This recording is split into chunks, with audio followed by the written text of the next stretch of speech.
कर चुके थे ऑलरेडी इसका पोटेंशियल एनर्जी। तो पोटेंशियल एनर्जी को पोटेंशियल से रिलेट करके बताया गया था कि अगर हम लोग कह देते हैं कि कहीं कोई इलेक्ट्रिक फील्ड की स्पेस हो और उस स्पेस ऑफ इलेक्ट्रिक फील्ड के अंदर किसी पर्टिकुलर पॉइंट पर हमने कोई चार्ज क्यू रखा हो, अगर some charge small Q at that point, electric field की स्पेस में कोई पॉइंट चार्ज रखा हो और जिस पॉइंट पर उस चार्ज को रखा है वहां पर पहले से ही एक पोटेंशियल था। पॉइंट चार्ज को जिस इलेक्ट्रिक फील्ड में, मतलब कि एक प्री एग्जिस्टिंग इलेक्ट्रिक फील्ड कह लीजिए कि एक प्री एग्जिस्टिंग इलेक्ट्रिक फील्ड के अंदर किसी पॉइंट पर अगर हमने कोई पॉइंट चार्ज रखा और जिस पॉइंट पर उसको रखा है वहां पर पोटेंशियल ऑलरेडी कैपिटल वी था, potential at that point was capital V, ये भी पहले से ही था प्री एग्जिस्टिंग। प्री एग्जिस्टिंग का मतलब ये हुआ कि उस पॉइंट चार्ज को वहां पर इंट्रोड्यूस करने से पहले ही वहां पर पोटेंशियल वी था। तो हम लोगों ने लास्ट पिछली फर्स्ट क्लास में कहा था कि charge multiplied by that potential Q into V को हम लोगों ने कहा था कि this is the potential energy, that was a potential energy, और ये कहा गया था कि ये एक सिस्टम के लिए डिफाइंड है। तो this is the potential energy of system of that point charge Q and electric field. जिस उस लेक्चर में होगा, जिस लेक्चर में पोटेंशियल स्टार्ट हुआ था वहां पर ऐसे डेफिनेशन दी गई कि अगर पहले से कहीं पर इलेक्ट्रिक फील्ड हो और उस इलेक्ट्रिक फील्ड के अंदर पोटेंशियल भी होगा तो प्री एग्जिस्टिंग इलेक्ट्रिक फील्ड के प्री एग्जिस्टिंग पोटेंशियल में अगर कहीं पर कोई चार्ज क्यू को आप इन्फिनिटी से लाते हो, इन्फिनिटी से कोई चार्ज को लेकर के आते हैं, तो charge multiplied bye potential is the potential energy of the system formed by that charge and the electric field. ये हमारी डेफिनेशन थी इसकी। डेफिनेशन की इंपॉर्टेंस समझ लो आप, मतलब clarity, how the potential energy is defined.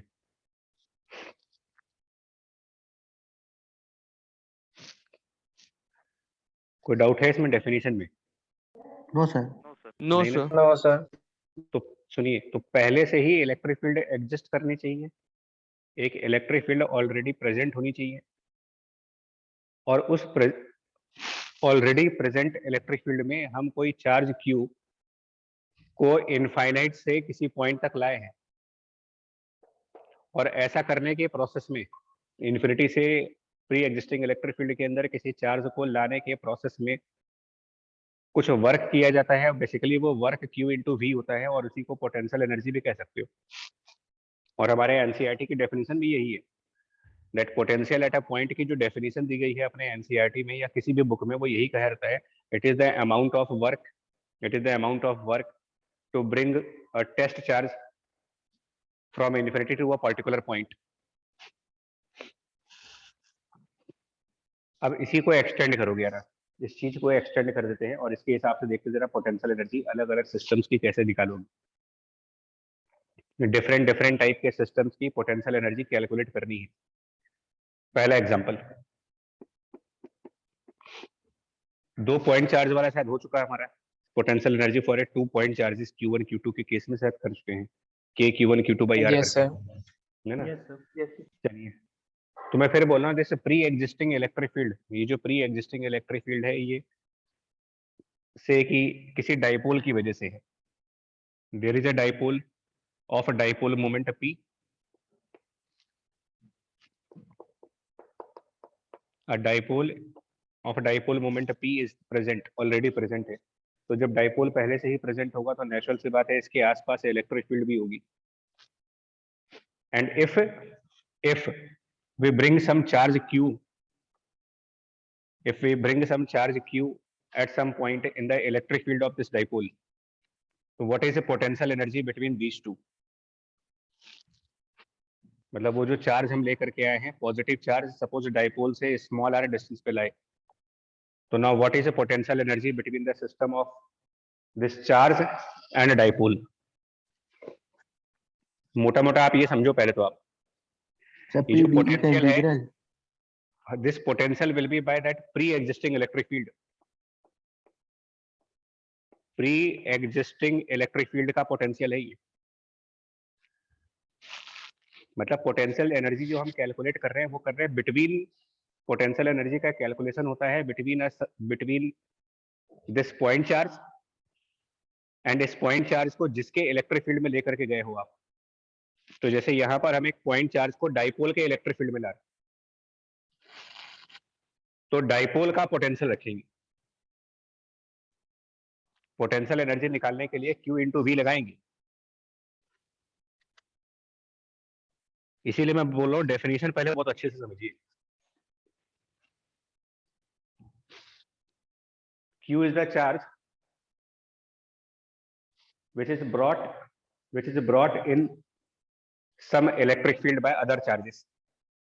So this is a charge Q which is brought in the electric field of dipole. तो जिसके इलेक्ट्रिक फील्ड में चार्ज को लेके गए हो उसकी पोटेंशियल का फॉर्मूला क्या था? तो रिकॉल करिए, डाइपोल के पोटेंशियल का फॉर्मूला है r डिस्टेंस पर, अगर उसकी एक्सिस के ऊपर हो आप, kp/r²। kp/r²। Potential at this point will be kp/r², और उसको q से मल्टीप्लाई कर दीजिए, तो हम कह देंगे this is the potential energy for system, q multiplied bye kp/r², that's all. इतना ही पोटेंशियल एनर्जी है between the dipole and point charge. Fundamental बात समझ में आ जाएगी तो आराम से कर लेंगे, क्योंकि पोटेंशियल हम सबका डिराइव कर चुके हैं, इलेक्ट्रिक फील्ड भी डिराइव कर चुके हैं, पोटेंशियल भी डिराइव हो चुका।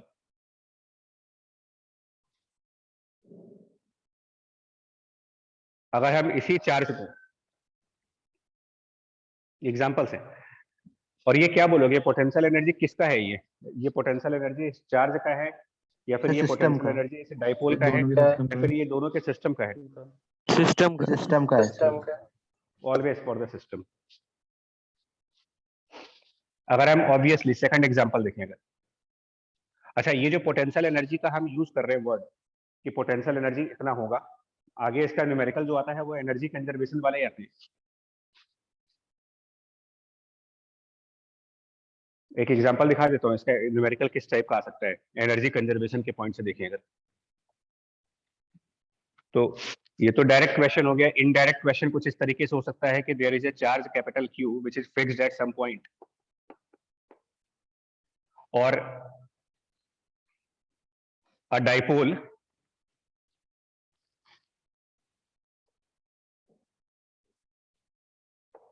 dipole of dipole moment P and mass m, a dipole of dipole moment P and the mass m is given some initial velocity, towards this charge. A dipole of dipole moment P, mass m, given some initial velocity v0 towards this dipole, toward this charge, and the separation was originally r0. Find the speed of the dipole. Find the speed of a dipole when it is at a distance of r0 by 2. What will be the speed of dipole at that time?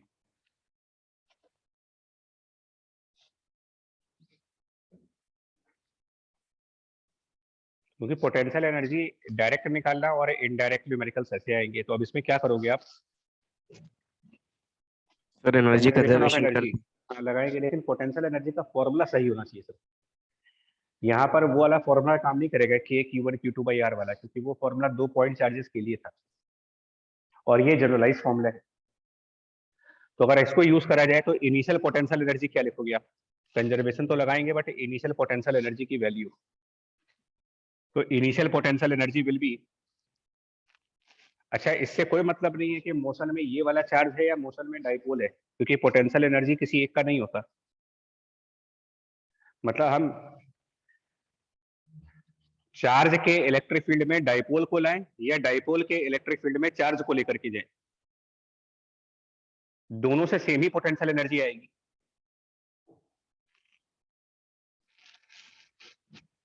तो हम उल्टा मान लेते हैं ना, suppose dipole present था और ये कैपिटल Q वहां पर लाया गया, रिवर्स टाइप का मान लो। तो डाइपोल के प्री एग्जिस्टिंग इलेक्ट्रिक फील्ड के अंदर जब इस पॉइंट चार्ज कैपिटल Q को इंट्रोड्यूस किया गया होगा, तो इसकी पोटेंशियल एनर्जी इस फॉर्मूले के हिसाब से capital Q multiplied by the potential of dipole, Kp by R naught square. Initial kinetic energy निकालना होगा तो वो simply half M V naught square. Final potential energy, तो ये मान लीजिए कि डाइपोल यहाँ पे था और चार्ज 4 क्यू times उस q डाइपोल में kp लाए, upon r naught square. तो capital Q into K P by R naught by 2 का square, and then final kinetic energy निकाल करके कंजर्वेशन लगा सकते हैं। K final will be half M V final square. Energy conservation से आराम से निकाल सकते हैं।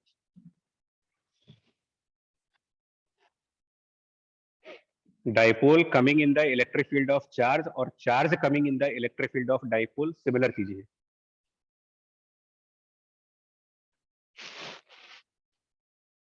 आई बात समझ में? ये Yes, sir. ओके, नोट कर लो।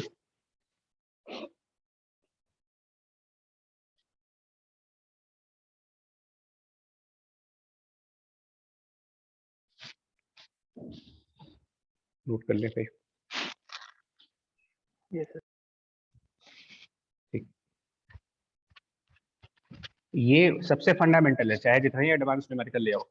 जैसे दूसरा एग्जांपल, थर्ड एग्जांपल, आपसे कहा जाए कि there is a dipole along Y axis, a dipole is present on y axis and perpendicular to this dipole there is some charge q, a charge q is at this point. What will be potential energy? So this is capital Q, the point charge, 0.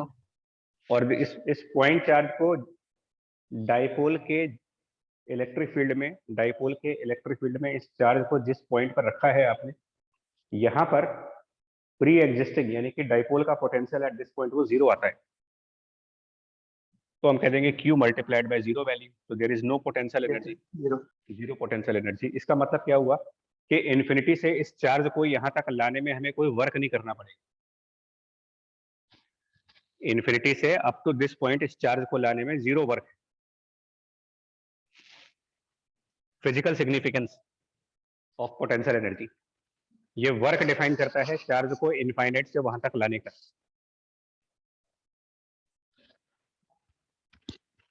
तो dipole नहीं, कोई भी system हो भाई, for example देखिए, for example आपसे कहा जाए कि there is a ring, as example देखते हैं, एक रिंग है and it has some charge of capital Q naught, a ring has some charge capital Q naught, it has a radius of r, at the center of ring there is a small q charge, at the center of ring there is a small q charge which is given some negligible velocity, that charge is given some negligible velocity, but क्योंकि दोनों positively charge है, ring और वो charge दोनों positive है, तो repulsion continue रहेगा इनके बीच में। Find the ultimate speed of this charge Q, find the ultimate speed of this charge Q, उसका मास स्मॉल m है। Find the ultimate speed of the charge Q which has mass of small m।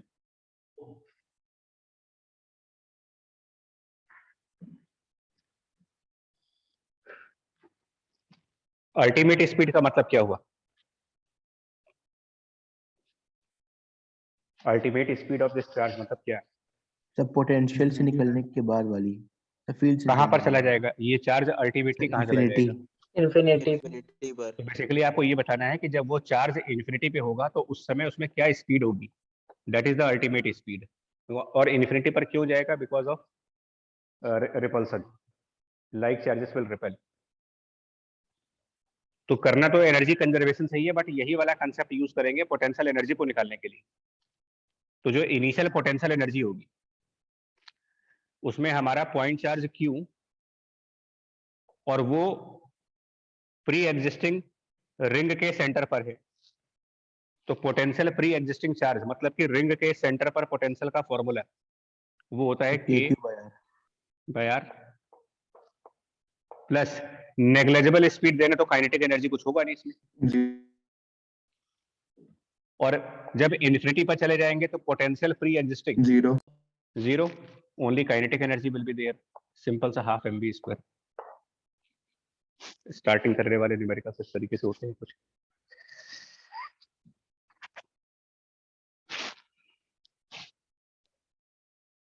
बढ़े आगे? Yes sir. नहीं ना, ठीक. और छोटे छोटे एक दो एग्जाम्पल देख लेते हैं. तो ये हो गए. तो इसी के बेस पर, ये जो डेफिनेशन है इसी के बेस पर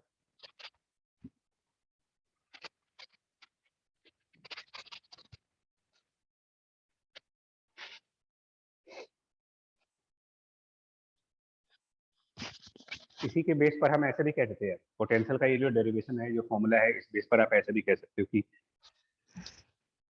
सपोज दैट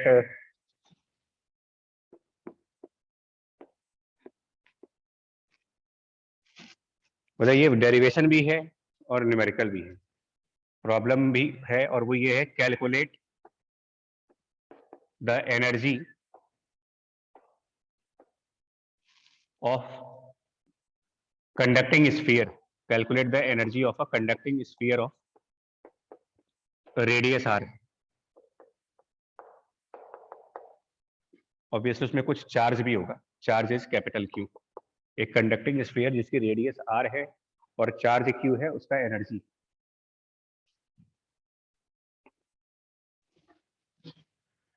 एक्चुअली ये होता है energy needed, this is called energy needed to charge something, to charge a body. एक बॉडी को चार्ज करने की energy, energy to charge a body.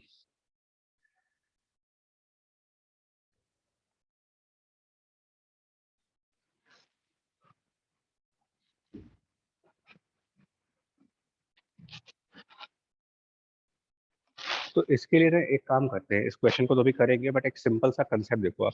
और सिंपल कंसेप्ट क्या है, जैसे आपके पास कहा जाए कि 3 charges are there, Q1, Q2, Q3. Q1, Q2, Q3 are 3 charges, और ये डिस्टेंसेस स्पेसिफाइड हो x, y, z, और कहा जाए कि इस सिस्टम की एनर्जी क्या होगी. ये सब पॉइंट चार्जेस है. Q1, Q2, Q3 are the point charges, और कहा जाए कि what is the energy of the system. Potential energy मतलब कर देंगे ऐड के बट उसका Q1 उसका वो आएगा बच्चा, लेकिन उसकी प्रोसेस समझते पहले ना. प्रोसेस समझो. प्रोसेस, अगर इसका प्रोसेस समझ में आएगा तो इसका प्रोसेस भी आएगा.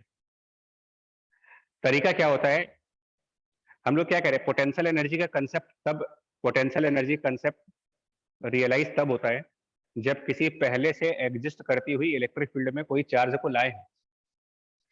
एज्यूम करें कि इस सिस्टम में पहले कोई चार्ज नहीं था. एज्यूम करिए कि इस ट्रायंगल के किसी वर्टेक्स पर कोई चार्ज नहीं था. मतलब ट्रायंगल फ्री ऑफ चार्ज था, कहीं कोई चार्ज था नहीं इसके ऊपर. Q2 भी नहीं था, Q3 भी नहीं था, Q1 भी नहीं था. ट्रायंगल था बट चार्ज नहीं थे. तो क्या कोई प्री एग्जिस्टिंग पोटेंशियल है यहाँ पर? कहीं कोई चार्ज नो सर. नहीं है. तो अगर हम पहला चार्ज Q1 लेकर के जाएं इसके वर्टेक्स पर, फर्स्ट चार्ज Q1 को लेके जाएं वर्टेक्स पे, कोई एनर्जी नहीं लगेगी. कोई एनर्जी नहीं, वर्डन जीरो होगा इसलिए. कुछ भी प्री एग्जिस्टिंग चार्ज है ही नहीं हमारे पास. जीरो. तो जो पहला चार्ज आएगा कोई वर्क नहीं करना पड़ेगा आपको. No work is required, answer is 0. अब आप दूसरा चार्ज लेकर के आओ Q2, bring some Q2 charge at this point. तो जब Q2 वाले चार्ज को लाओगे तो उसके पहले Q1 एग्जिस्ट कर चुका है. हमें कुछ वर्क करना पड़ेगा यहाँ, और वो वर्क होगा Q2 मल्टीप्लाइड बाय इसके लाने से पहले जो चार्ज आ चुका है उसकी पोटेंशियल, और इसके लाने से पहले Q1 चार्ज इस वर्टेक्स पर आ चुका है, तो उस Q1 का पोटेंशियल एट दिस पॉइंट जहां पर Q2 को लेके जा रहे हैं वो हो जाएगा K times Q1 divided by x. इतना सही है? Yes sir. Yes sir. फिर जब आप Q3 चार्ज को तीसरे वर्टेक्स पर लेके जाओगे, Q3 on the third vertex, तो W3 वर्क आइए, और ये वर्क कैसे निकालेंगे? तो W3 वर्क, बिकॉज ये जो वर्क हम कैलकुलेट कर रहे हैं वही चीज पोटेंशियल एनर्जी भी है. तो Q3 और Q3 को जिस पॉइंट पर ले गए हो उससे पहले जो चार्जेस थे उनका पोटेंशियल, प्री एग्जिस्टिंग Q3 के लाने से पहले के जो चार्ज है उनका पोटेंशियल उस पॉइंट पर कितना था जहां पर Q3 को ले गए। तो Q1 की वजह से यहाँ पोटेंशियल आएगा, Q2 की वजह से यहाँ पोटेंशियल आएगा। तो it is K Q1 by Z और plus K Q2 by Y, potential by the pre existing two charges. और ये सारा वर्क अगर हम काउंट कर ले, अब ये फॉर्मूला हटा देना, बार बार हम यही फॉर्मूला लगाएंगे। अब अगर ये सारा वर्क हम काउंट कर दें, total W1 plus W2 plus W3, तो ये कहलाएगा एनर्जी ऑफ एंटायर सिस्टम। और ऑब्वियसली जो इसका आंसर आएगा वो आएगा K Q1 Q2 divided by X plus K Q2 Q3 divided by Y and plus K Q3 Q1 by Z। और इसीलिए कहा जाता है कि जब कई सारे पॉइंट चार्ज हो जाए तो एक एक पेयर की पोटेंशियल एनर्जी निकालते जाओ। K Q1 Q2 by R का फॉर्मूला लगा करके जितने पॉसिबल पेयर बन जाए उन सभी पेयर्स की पोटेंशियल एनर्जी काउंट कर सकते हैं। बट जो प्रिंसिपल डेफिनेशन है इसकी, मतलब जो डेरिवेशन का तरीका है वो ये कहता है कि सिस्टम का चार्ज एक एक करके लाइए आप।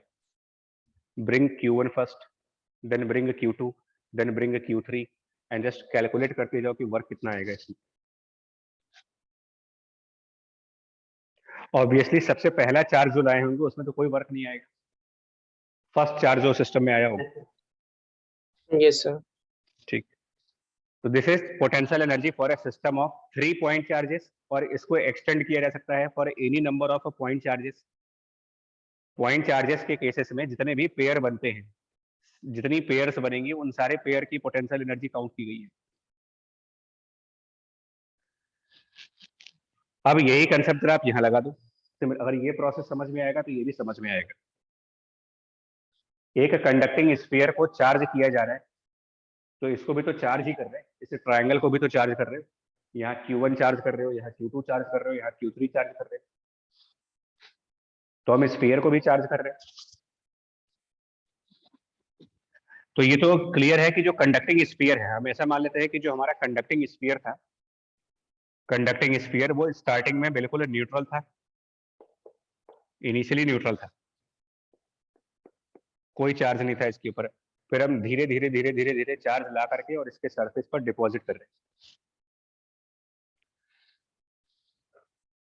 हैं। स्फीयर इनिशियली न्यूट्रल, फिर हम चार्ज छोटे छोटे पार्ट्स में ला करके और इस स्फीयर के सरफेस के ऊपर डिपॉजिट कर रहे हैं।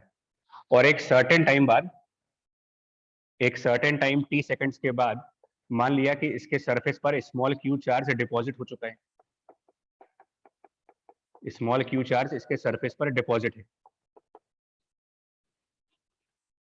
फिर हम DQ चार्ज और ला रहे हैं, मतलब जो चार्जिंग है वो डिफरेंशियल स्टेप्स में हो रही है। फिर हम कोई DQ चार्ज लाएंगे इन्फिनिटी से, और उस DQ चार्ज को इसके अराउंड एक लेयर के फॉर्म में डाल देंगे, मतलब इसके अराउंड एक DQ चार्ज के लेयर तैयार करेंगे। तो इससे क्या होगा, इसका चार्ज अब बढ़ करके, मतलब ऑलरेडी Q था उसमें DQ और ऐड कर दिया, तो now the total charge becomes Q plus DQ। और इस तरीके से करते हुए इसका अल्टीमेट चार्ज यानी कि final charge of sphere will be capital Q। Ultimately हम कैपिटल Q चार्ज तक पहुंच जाएंगे, final will B plus of capital Q, जबकि इनिशियली कोई चार्ज नहीं था इसके ऊपर। तो जीरो से फाइनल चार्ज तक पहुंचने का जो प्रोसेस है वो डिफरेंशियल स्टेप्स में मानते हैं। और क्योंकि ये कंडक्टिंग स्फीयर है तो जितने भी आप चार्ज लाओगे वो डिपॉजिट सरफेस पे ही होने। अब जो हमारा कंसेप्ट था कि charge multiplied by pre existing potential, दिमाग लगाइए इस DQ चार्ज के बारे में। इस DQ चार्ज को जब लाए, चार्ज ब्रॉट इज DQ, और जब इस DQ चार्ज को लाए तो उस समय ऑलरेडी कितना पोटेंशियल था हमारे पास। तो जब जब DQ चार्ज लाए तो उससे पहले स्मॉल Q एग्जिस्ट कर चुका है, और उस स्मॉल क्यू का पोटेंशियल जो होगा, कंडक्टिंग स्फीयर है ये, तो potential at the surface of conducting sphere के Q by capital R, this is potential pre existing.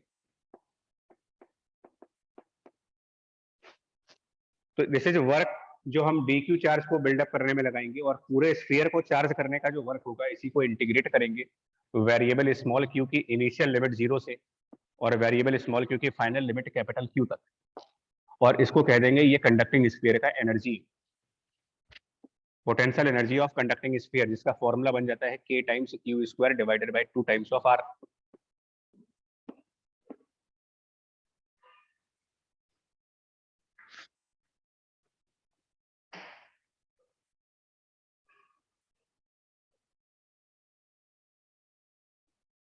Process समझ में आई ये चीज? ट्रायंगल वाले एग्जांपल से अगर कंपेयर करना चाहो इसको, ट्रायंगल में हम क्या कर रहे थे, पॉइंट चार्जेस ला रहे थे और अलग अलग वर्टेक्स पर रख रहे थे। इसमें हम डिफरेंशियल चार्ज ला रहे हैं और उनको स्फीयर के सरफेस पर डिपॉजिट करते चले जा रहे हैं, और तब तक डिपॉजिट करेंगे जब तक कि सरफेस का चार्ज 0 से बढ़ करके कैपिटल क्यू नहीं हो जाता।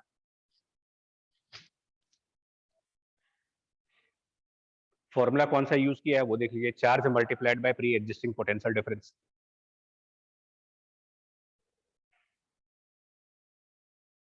सर इसको वैसे उससे भी कर सकते थे ना, इलेक्ट्रिक फील्ड एनर्जी डेंसिटी से। उससे भी कर सकते हो, तरीके 3-4 हैं इसमें। एक तरीका ये हो गया,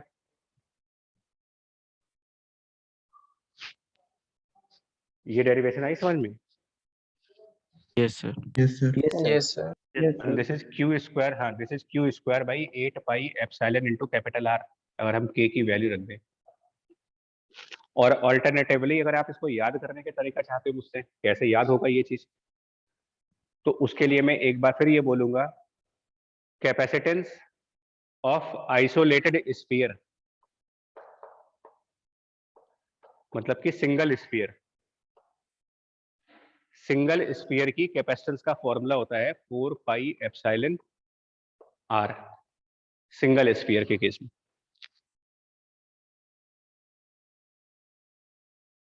capacitance of a single sphere is 4 pi epsilon R, और ये वहां से आता है Q अपॉन V वाले फॉर्मूले से।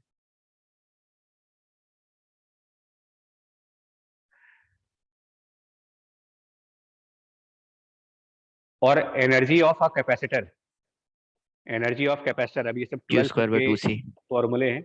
तो कैपेसिटर की energy Q square by 2 times of capacitance होती है, कैसा भी कैपेसिटर हो। तो एक ऑल्टरनेट तरीका ये भी है, क्योंकि ये वही चीज बन रही है, Q square by 2 times of capacitance ही बन रही है।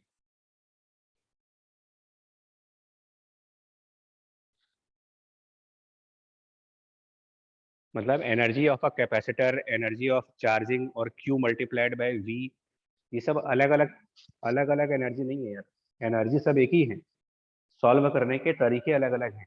कहीं पर इसको कैपेसिटर वाले मेथड से सॉल्व किया जाता है, कहीं पर इस मेथड से सॉल्व किया जाता है, कहीं पर इलेक्ट्रिक फील्ड के मेथड से सॉल्व किया जाता है। एनर्जी निकालने के 3-4 मेथड्स हैं। ये वैसे ही जैसे कल हम लोग पोटेंशियल वाला कर रहे थे, पोटेंशियल डिफरेंस निकालने के कई सारे मेथड्स हैं।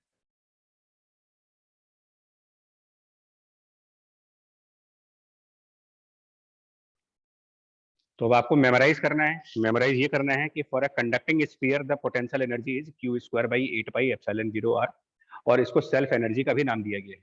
इसको ये भी कहा जाता है कि ये कंडक्टिंग स्फीयर की सेल्फ एनर्जी, या फिर ये कैपेसिटर की एनर्जी है। Conducting sphere is a capacitor, actually capacitor का मतलब a device which can store the charge. Capacitor मतलब something which can store the charge, तो conducting sphere can store the charge on its surface, so it is a capacitor.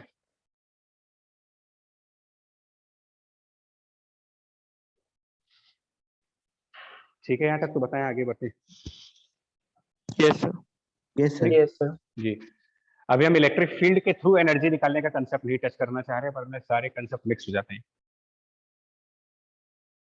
But ये जरूर बोलूंगा, self energy and energy of capacitor दो अलग अलग energy नहीं है, एक ही एनर्जी के अलग अलग नाम है।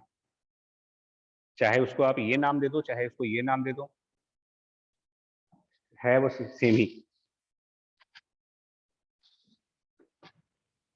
और इसी तरीके से अगर आपको नॉन कंडक्टिंग स्फीयर का एनर्जी निकालना हो, energy of a non conducting sphere, ये तो कंडक्टिंग स्फीयर का बताया ना, अगर हम कैलकुलेट करना चाहें कि एक नॉन कंडक्टिंग स्फीयर की क्या एनर्जी होगी,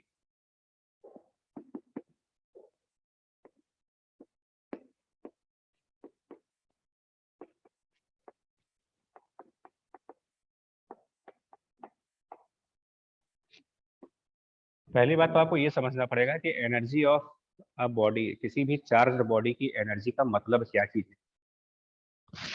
तो चाहे वो बॉडी कंडक्टिंग हो चाहे नॉन कंडक्टिंग हो, बट इस लाइन का मतलब भी तो समझो पहले। Energy of non conducting sphere, क्या मतलब है इसका? मतलब ये है कि उस स्फीयर को जब हम चार्ज प्रोवाइड करेंगे तो उस चार्ज बनाने के प्रोसेस में, स्फीयर को चार्ज करने के प्रोसेस में हमको कितना वर्क करना पड़ेगा उस चार्ज को स्फीयर पर डिपॉजिट करने के लिए। एक स्फीयर को चार्ज करने में हमें कितनी मेहनत पड़ेगी।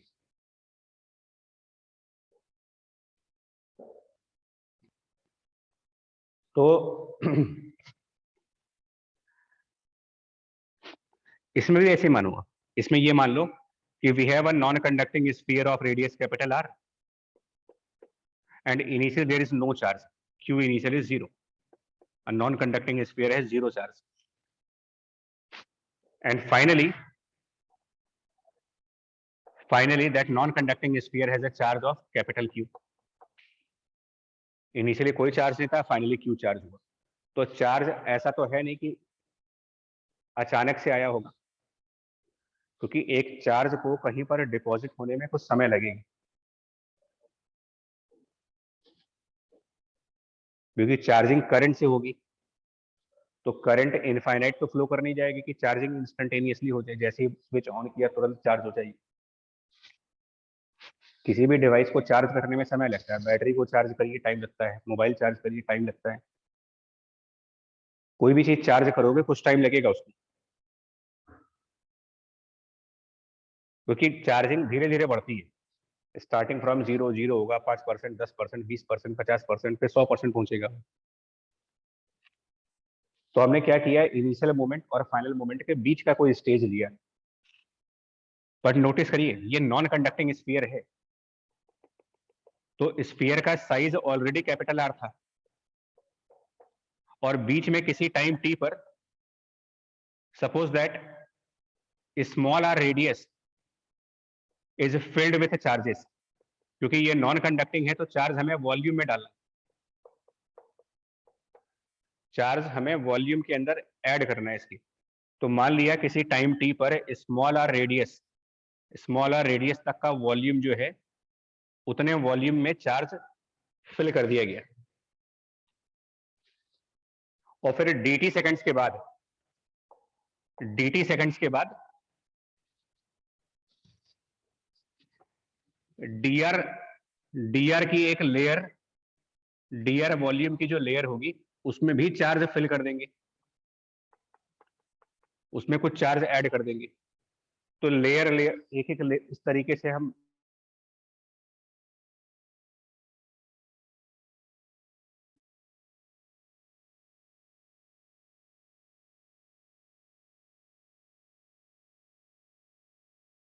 dq चार्ज लाए, इसे लेयर में dq चार्ज जब लाए तो उसके पहले ऑलरेडी कुछ चार्ज एग्जिस्ट कर चुका है यहाँ पर, और जो भी हमारा कंसेप्ट था उस हिसाब से चले अगर कि charge multiplied by the existing potential difference. तो जो हम dq चार्ज लाए दैट मल्टीप्लाइड बाय, जब आप उस dq को लाए तो उसके पहले, उस dq को लाने से पहले pre existing charge small R radius में थे, और कितना चार्ज स्मॉल आर रेडियस में था, प्री एग्जिस्टिंग चार्ज मतलब कि स्मॉल आर रेडियस में कितना चार्ज था, तो density into volume, this is pre existing charge, और उसके सरफेस पर पोटेंशियल की value k into the charge upon small R. देखो ये स्टेप समझ में आया कि नहीं है आपको? Yes, sir. dq is again the charge which is brought, and this term is v pre-existing.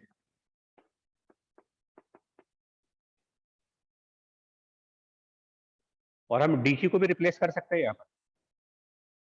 dq को डेंसिटी और वॉल्यूम के फॉर्म में लिखा जा सकता है। क्या लिख सकते हैं पता है आपको? dq को, dq is the charge of a layer, तो उस लेयर सर का रो वॉल्यूम, डीवी। हाँ, रो इनटू वो जो लेयर बनेगी उस लेयर का वॉल्यूम कितना होगा, ये जो डी आर विड्थ की लेयर बनेगी तो उसका वॉल्यूम आएगा 4 पाई 4 पाई आर आर। स्क्वायर। तो ये रो की वैल्यू यहाँ रखेंगे, एक्चुअली डी क्यू की वैल्यू रखेंगे यहाँ पर, because D Q independent variable नहीं रहा, डी क्यू खुद, डी क्यू अपने आप आर का फंक्शन है। तो ये जो डी क्यू है ये टर्म यहाँ ले जाओगे आप, तो R square into D R का फैक्टर इसके अंदर भी आएगा, एक आर यहाँ पर भी है, ध्यान देना है। और फिर इसको इंटीग्रेट कर देंगे to get the total energy, और लिमिट हमारी स्मॉल आर की रखेंगे क्योंकि वेरिएबल स्मॉल आर है इस पर। डी आर का टर्म आ रहा है 0 से कैपिटल आर तक। देखते हैं एक बार क्या आंसर बनता है 0.6 आ जाएगा इसमें। पूरा सिंप्लीफाई करके। हाँ, अभी फिलहाल रो के फॉर्म में आंसर देख लेते हैं क्या बनना है इन टर्म्स ऑफ रो, अगर आंसर देखना चाहें।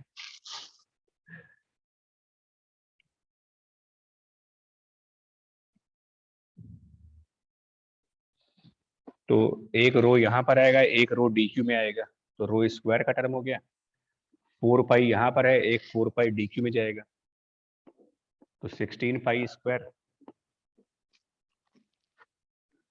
के भी बाहर आएगा अपॉन 3, और आर स्क्वायर, आर क्यूब और एक आर, कुल मिला के आर टू द पावर 4 हो गया। वो इंटीग्रेशन करेंगे तो capital R to the power 5 upon 5, यानी यहाँ पर 15। ये कुछ ऐसा टर्म आएगा डेंसिटी के फॉर्म में। जैसे और फाइनली अगर हम एक काम और कर दें इसमें, कि वो जो डेंसिटी है उसको final charge upon final volume कर दें, तो डेंसिटी को फाइनली लिख सकते हैं final charge by the final volume. ये काम कर देगा, density is the final charge 3/20 आ बाय, रहा है कुछ। तो तो हाँ, 3/20। तो उसके बाद जो ये आंसर आता है वो आता है 3/5, 3 के capital Q square upon 5 are.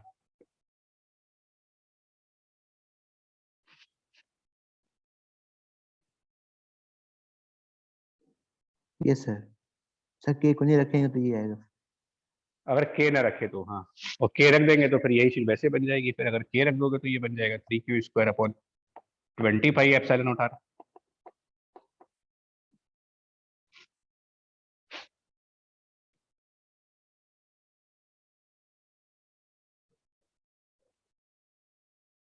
मैं तो सिर्फ डेरिवेशन का एक तरीका बता रहा हूँ। There is a common method to find the energy of any system and that common method is charge into pre existing potential, be it conducting system और non conducting system. Method is common.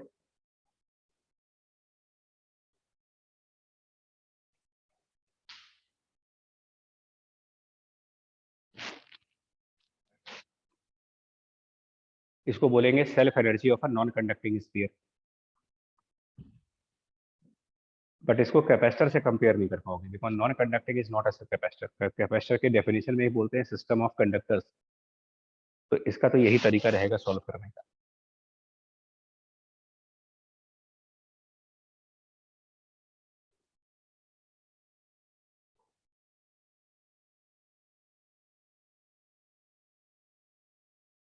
बताएं ये समझ में आ रहा है कि नहीं? Yes sir. Yes sir. Yes, sir. ठीक, self energy of a non conducting sphere, self energy of a conducting sphere, दोनों हो गए नॉन कंडक्टिंग। और इसको ग्रेविटेशनल एनालॉग में लेके जाओ, अगर इस टॉपिक को ग्रेविटेशनल एनालॉग में लेके जाए बाय चांस, देखिए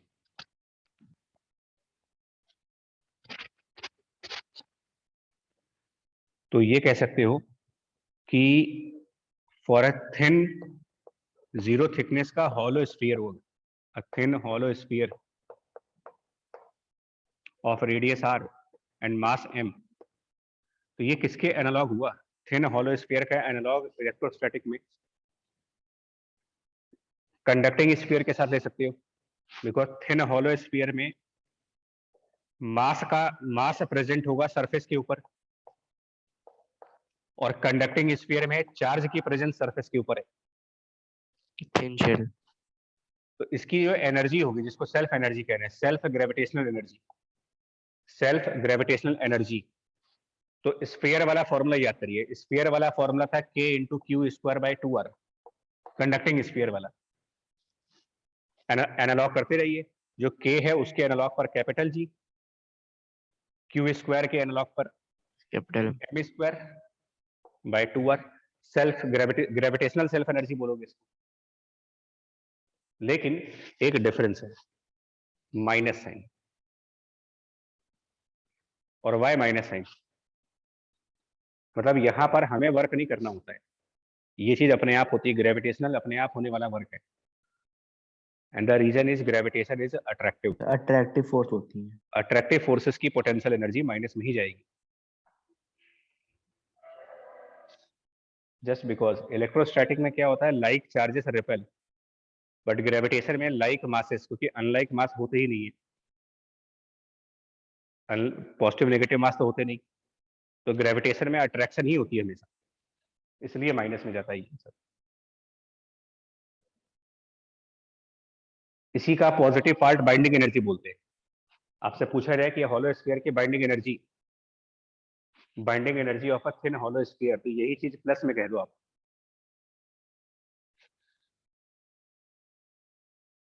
और ऐसे ही जरा एनालॉग लेकर के बताएंगे, एक solid sphere of mass m, तो उसका आंसर ये आएगा 3, 5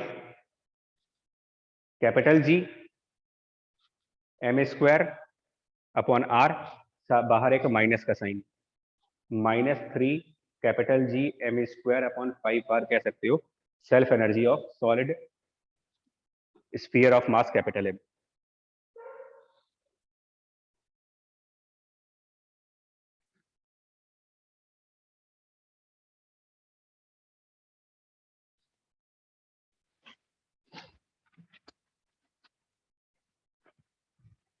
अब मान लो, देखिए ये मेथड क्यों जरूरी है, देखो फॉर्मूला तो याद कर ही सकते, कोई भी याद कर सकता है दोनों फॉर्मूले, बट अंडरस्टैंडिंग क्यों जरूरी है। तो एक प्रॉब्लम है, वो देखो, एक प्रॉब्लम आपसे ये कहा जा रहा है कि there is a non conducting sphere, non conducting sphere है मान लेते हैं, जिसका रेडियस कैपिटल R गिवन है, and charge density, the charge density of this sphere is given as some kind of function of small r, variable charge density का sphere, sphere of variable charge density. और कहा जाए कि what is the energy of sphere,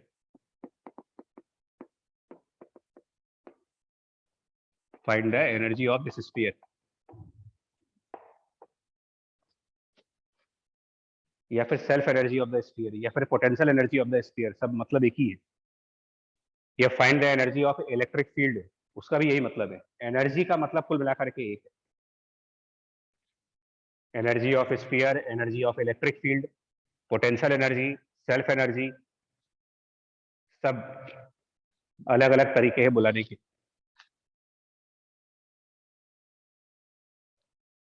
and C is a positive constant, positive constant मतलब positively charge है। तो तरीका क्या रहेगा एनर्जी निकालने का, वो देखिए, जो हमारा मेथड है उसके हिसाब से चलो। मेंटली ये इमेजिन कर लेते हैं कि किसी पर्टिकुलर मूवमेंट पर स्मॉल आर रेडियस तक, किसी पर्टिकुलर मूवमेंट पर स्मॉल आर रेडियस तक चार्ज कंप्लीट हो चुका है, स्मॉल आर रेडियस तक का चार्ज कंप्लीट हो गया, और फिर डी आर रेडियस में डी क्यू चार्ज लाने वाले, डी क्यू चार्ज को हम लाएंगे in the form of D R spherical layer, और फिर हम अपना वही कंसेप्ट यूज करने जा रहे हैं, the charge brought into existing potential difference. So charge brought is dq and the existing potential difference, and then इसको इंटीग्रेट करके अपना आंसर ले आएंगे। फंडामेंटल प्रिंसिपल तो यही है सॉल्व करने का। अब इसमें dq जो ला रहे हैं वो कितना होगा, तो जो dq ला रहे हैं वो कितने वॉल्यूम में ला रहे हैं, तो answer is that volume rho inside 4 pi r square 4 pi r square dr। और कितनी डेंसिटी का चार्ज ला रहे हैं, तो जो डेंसिटी में ला रहे हैं वो c इंटू आर है। सो ये इतना टर्म आपका DQ हुआ अभी, this is only for DQ portion. Division में नहीं किया है मैंने, वैसे बताया कि ये DQ का टर्म है। और existing potential difference, so existing potential difference at this point will be pre-existing potential difference small r radius के जितना चार्ज होगा, जितना चार्ज स्मॉल r रेडियस में होगा उसी की वजह से होगा ये, और वो पोटेंशियल डिफरेंस लिखेंगे K upon small r and the charge inside this sphere, और चार्ज इनसाइड दिस स्फीयर उसके लिए फिर इंटीग्रेशन चाहिए होगी, क्योंकि इसके अंदर यूनिफॉर्म डेंसिटी का चार्ज नहीं है। तो चार्ज इनसाइड दिस स्फीयर निकालने के लिए एक बार फिर हमको इंटीग्रेशन चाहिए, और वो हम अलग से निकालते हैं। द क्यू प्री एग्जिस्टिंग, पहले से जो चार्ज एग्जिस्ट कर रहा है वो कैसे निकालेंगे, तो वो फिर से डेंसिटी, ये गॉस लॉ में बता चुके हैं कि वेरिएबल डेंसिटी के चार्ज कैसे कैलकुलेट होते हैं।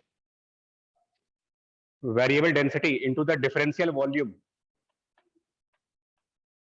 और ये लिमिट्स कहां से कहां तक रखेंगे, अगर हमें सिर्फ यहां से यहां तक का चार्ज कैलकुलेट करना है, सेंटर से स्मॉलर रेडियस तक का charge, So 0 to r. 0 to smaller, तो ये वैल्यू पहले अलग से कैलकुलेट होगी, और इसका आंसर आ जाएगा 4 pi small c and r cube, तो वो 4 चला जाएगा इसमें से, pi c r to the power 4, एक बार देख लेना इंटीग्रेशन यही आएगा, pi c r to the power 4, और ये चार्ज यहाँ रखेंगे pi c r to the power 4। अब ये हो गया एग्जिस्टिंग चार्ज का सरफेस पर potential, and now this term 0 to capital R integrate कर देंगे, तो अब इसकी एनर्जी आएगी।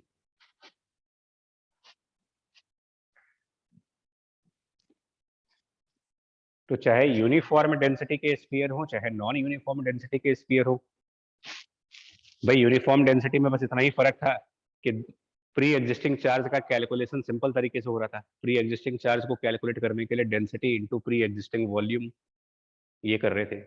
वेरिएबल डेंसिटी में चार्ज निकालने के लिए अलग से इंटीग्रेशन करना पड़ रहा है, और फिर यहाँ एक और इंटीग्रेशन है।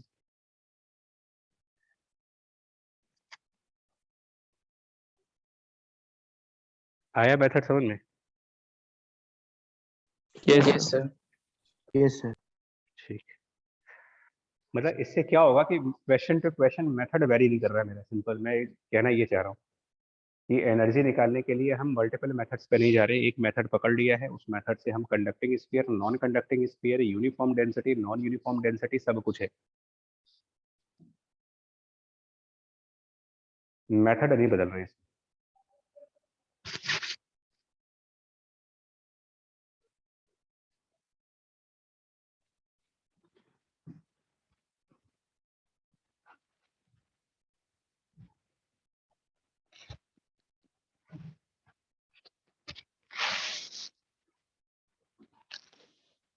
ना इसके बाद ये भी पूछते हैं यार, जैसे ये क्वेश्चन हो गया, अब इसके बाद इस तरीके के भी क्वेश्चन आते हैं। फॉर एग्जाम्पल की प्रॉब्लम ऐसे कह देते हैं, एनर्जी ऑफ कंसेंट्रिक मेटल और मेटेलिक शेल्स जो थिन है, बहुत पतले पतले जीरो थिकनेस वाले मेटेलिक शेल्स की एनर्जी कैसे निकालोगे। फॉर एग्जाम्पल की 2 मेटेलिक शेल्स दिए जाएं, थिकनेस दोनों की Sir, 0 है। हाँ जी, सर जो पिछला क्वेश्चन था उसमें sir u equal to sir मतलब कोई कांस्टेंट इनटू r की पावर 7 आ रहा है सर।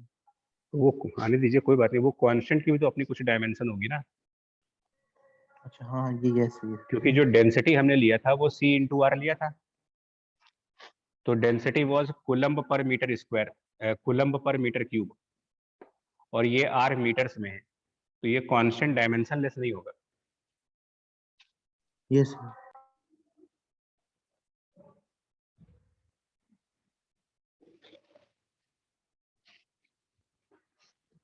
इसका बताओ, लाइक 2 मेटेलिक शेल्स हों जिसका इनर रेडियस a और आउटर रेडियस b, और जो ए वाली रेडियस है उसका चार्ज फॉर एग्जांपल की प्लस कैपिटल क्यू और बी वाले का charge for example of -3 capital Q है। और आपसे कहा जाए कि सिस्टम की एनर्जी बताए,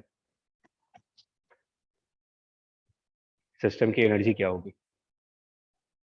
तो पहली बात तो एक देखिए, सिस्टम की एनर्जी में 1 बाय 1 चलिए, एक एक करके चलिए। आप जरा इमेजिन करो, पहले कौन सा चार्ज लाए हम। एक कॉमन एप्टीट्यूड है, एक स्फीयर के अंदर एक और स्फीयर है, तो पहले कौन सा स्फीयर आया होगा?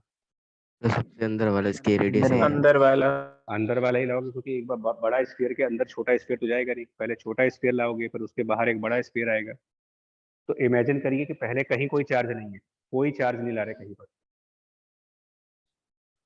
तो जब पहली बार अंदर वाला चार्ज लाए होंगे, सबसे पहले अंदर वाले स्फीयर का चार्ज लाए होंगे, तो उसके लिए कितना एनर्जी चाहिए होगा आपको? सर के क्यू नहीं सर, इसके लिए नहीं चाहिए। नहीं चाहिए होगा क्यों सर। नहीं? अरे चाहिए होगा, पॉइंट चाहिए। चार्ज नहीं ला रहे हो, पॉइंट चार्ज नहीं ला रहे हो आप। जो अंदर वाला अच्छा हाँ स्फीयर सर, है वो चार्जिंग खुद के लिए अपने आप में चाहिए होगी के कंडक्टर क्यू है, स्क्वायर बाई। अपने आप में ये कंडक्टर है। तो कंडक्टर की एनर्जी का जो फॉर्मूला है उसका मतलब भी तो समझो। कंडक्टर की एनर्जी का फॉर्मूला अभी डिस्कस हुआ था, के क्यू स्क्वायर बाय 2r। इसका मतलब क्या था? उस कंडक्टर को चार्ज करने के लिए इतनी एनर्जी चाहिए। मतलब आप ऐसे सोचिए, आप भूल जाओ, आप आउटर सेल को भूल जाओ, जस्ट फॉरगेट कर इसको, भूल जाइए कि बाहर कुछ है, खाली एक ही स्फीयर है। तो इस स्फीयर पे चार्ज लाने के लिए तो वर्क करोगे आप, पॉइंट चार्ज थोड़ी ला रहे हैं।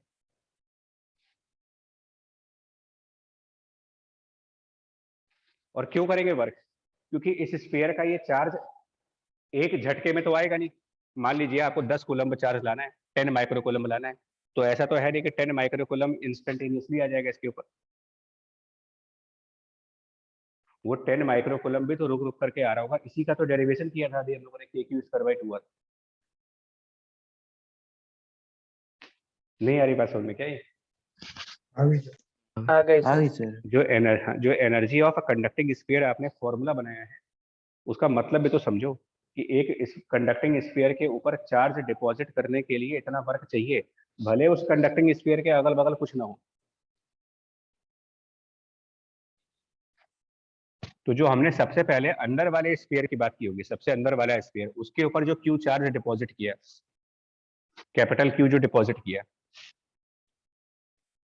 उसका वर्क तो लाओ। तो वो वर्क इस फॉर्मूले के हिसाब से आ जाएगा।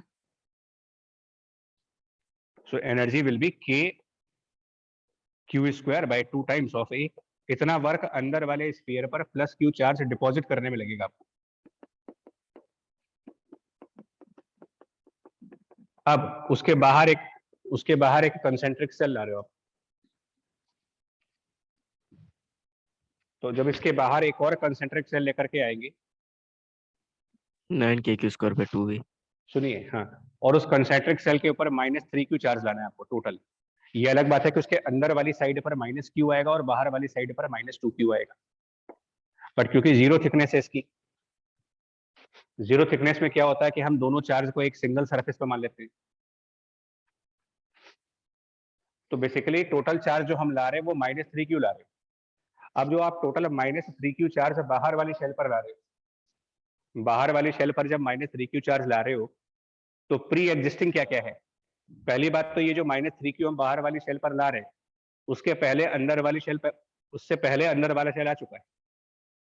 इससे तो Yes. इंटरेक्शन एनर्जी भी आएगी। इस प्री एग्जिस्टिंग क्यू चार्ज की वजह से, इस प्री एग्जिस्टिंग क्यू चार्ज की वजह से -3q को लाने का जो वर्क होगा, वो लिखेंगे -3q into potential at this point by the pre existing inner one, pre existing KQ inner by shell B। की वजह से, KQ by B। और इस -3q को कंडक्टर के सरफेस पर डिस्ट्रीब्यूट करने का भी वर्क होगा एक, और उसको सेल्फ एनर्जी बोल रहे हैं।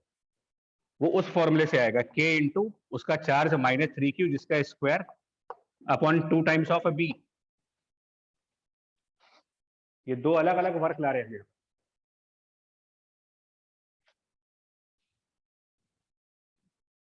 इस बात को ऐसे समझो, -3q टुकड़ों में आएगा, -3q एक बार में नहीं आएगा। तो -3q जब टुकड़ों में आएगा, तो प्री एग्जिस्टिंग चार्ज ऐसे समझा देते हैं आपको। टोटल चार्ज हमें -3q लाना है, टोटल चार्ज लाना है -3q। सपोज -q ला चुके हैं, अभी -2q और लाना है मेरे को। तो जो -2q आप और लेकर के आओगे, उसके लिए तो प्री एग्जिस्टिंग 2 चार्ज हो गए, अंदर वाली शेल और बाहर वाली शेल पर जितना चार्ज आप ला चुके हैं वो भी तो प्री एग्जिस्टिंग है।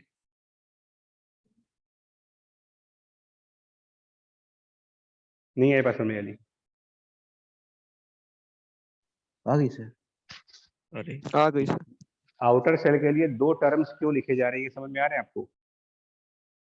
Yes yes sir. हाँ, बाहर वाली शेल पर जब चार्ज डिपॉजिट हो रहा होगा तो उसके लिए एग्जिस्टिंग पोटेंशियल 2 हैं, अंदर वाली शेल का पोटेंशियल प्लस बाहर वाली शेल पर जैसे जैसे चार्ज डिपॉजिट होता चला जाएगा वो भी प्री एग्जिस्टिंग का ही पार्ट बनता रहेगा। और ये फॉर्मूला जो हम डिराइव कर चुके हैं अभी, ये जो फॉर्मूला आपने डिराइव किया है कि energy of a conducting sphere, जिसको हम कह रहे हैं कि kq²/2r है, मैथमेटिकली तो ठीक है, फिजिकली इसका मतलब समझो।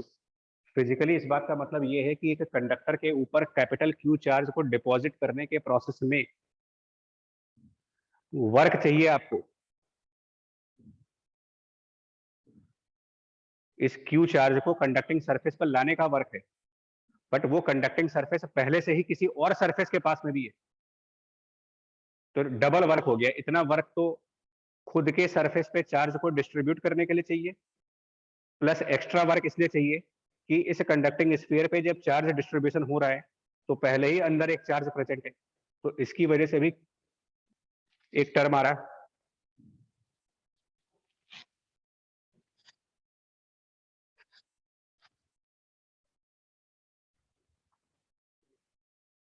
देख लीजिए, नहीं आया तो फिर से बताएं, वरना अगर आ गया हो तो ठीक है, पे करें इसको। Total -3q।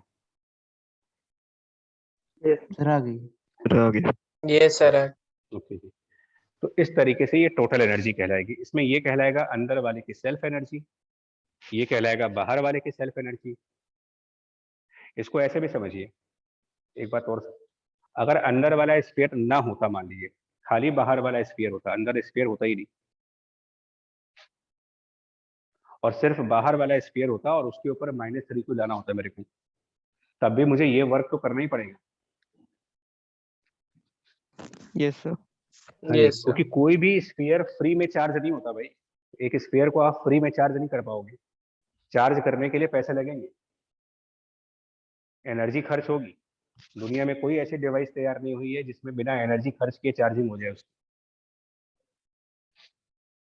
फ्री चार्जिंग कहीं नहीं है। तो इस स्फीयर को चार्ज करने में एनर्जी लगेगी, इस स्फीयर को चार्ज करने में एनर्जी लगेगी, लेकिन बाहर वाले स्फीयर को चार्ज करने में ज्यादा एनर्जी लगेगी। एक तो उसको खुद चार्ज भी करना है, प्लस उससे पहले ऑलरेडी अंदर एक स्फीयर रख चुके हो आप, तो ये स्फीयर इसको इन्फ्लुएंस करेगा। तो डबल टर्म्स इस तरीके से। और आगे देखिए,